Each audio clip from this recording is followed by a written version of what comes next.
21 लाख का चेक और सच्चाई आ गई सामने। बिहार के रहने वाले शुभम कुमार असम प्लेन क्रैश में शहीद हो गए, जिसके बाद बिहार सरकार ने मुआवजे के रूप में 21 लाख रुपए की राशि उसके परिवार वालों को देना तय किया। अब इसमें परिवार वालों का आरोप है कि जो शुभम की मंगेतर थी, उनकी शादी नहीं हुई थी, फिर भी वो 21 लाख का चेक लेकर उनकी 13वीं तक भी नहीं रुकी और अपने घर चली गई। अब इसमें सवाल ये उठता है कि जिन माँ बाप ने अपने बेटे को पढ़ाया लिखाया, मजदूरी करके इतने काबिल बनाया और उनके ऊपर इस हादसे के बाद ही दुखों का पहाड़ टूट चुका है, उस पर से वो अकेला संभालने वाला था उनके माँ बाप को, क्या उनको भी फाइनेंशियल हेल्प नहीं मिलनी चाहिए? क्या उस लड़की का हक सिर्फ पैसे लेने तक था, उसके बाद की जिम्मेदारियां कोई मायने नहीं रखती?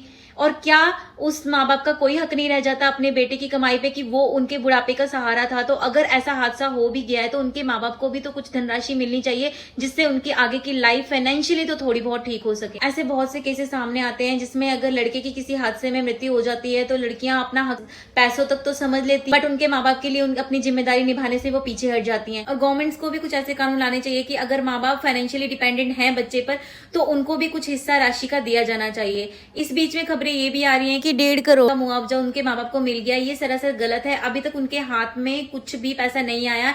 ये सिर्फ बातें हैं कि इतनी राशि मिल सकती है, वो भी नॉमिनी पे डिपेंड करता है कि उनकी जो बीमा था शुभम कुमार का, उसमें नॉमिनीज कौन है। आप लोगों की इस बारे में क्या राय है कि क्या इक्वली ये फंड्स डिस्ट्रीब्यूट होने चाहिए क्योंकि माँ बाप भी फाइनेंशियली डिपेंडेंट थे उस पे, या फिर सारे धनराशि की हकदार वो लड़की ही है?